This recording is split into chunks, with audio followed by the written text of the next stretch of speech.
రాష్ట్ర వ్యాప్తంగా సంచలనం సృష్టించిన మొయినాబాద్ డ్రగ్స్ కేసును నిష్పక్షపాతంగా దర్యాప్తు చేపట్టాలని ఎంపీ రఘునందన్ రావు ప్రభుత్వాన్ని డిమాండ్ చేశారు. మెదక్ జిల్లా పాపన్నపేట మండలం లక్ష్మీనగర్లో నిర్వహించిన పండిత్ దీన్ దయాళ్ ఉపాధ్యాయ శిక్షణ మహా అభియాన్ కార్యక్రమంలో పాల్గొన్నారు. మొయినాబాద్ డ్రగ్స్ వ్యవహారంపై బాధ్యులపై చర్యలు తీసుకోవాలని మొదటగా డిమాండ్ చేసింది తానేనని రఘునందన్ రావు పేర్కొన్నారు. అధికారంలో ఉన్న కాంగ్రెస్ ప్రభుత్వం కాల్పులు జరిపిన వారిపై చర్యలు తీసుకోకుండా స్టేషన్ బెయిల్ మంజూరు చేశారని ఆరోపించారు. తప్పు చేసిన వారికి వ్యతిరేకంగా బీజేపీ గళం విప్పుతుందని తెలిపారు. నిందితులను తప్పించిన ప్రజా ప్రతినిధులపై చర్యలు తీసుకోవాలని రాష్ట్ర ప్రభుత్వాన్ని రఘునందన్ కోరారు.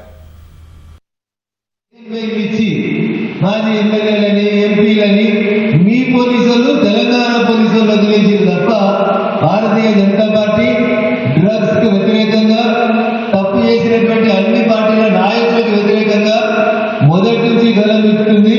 ప్రజా సమస్యల పట్ల 100% రఘునందన్ రావు ప్రతి డే మాట్లాడుతూనే ఉంటాడు.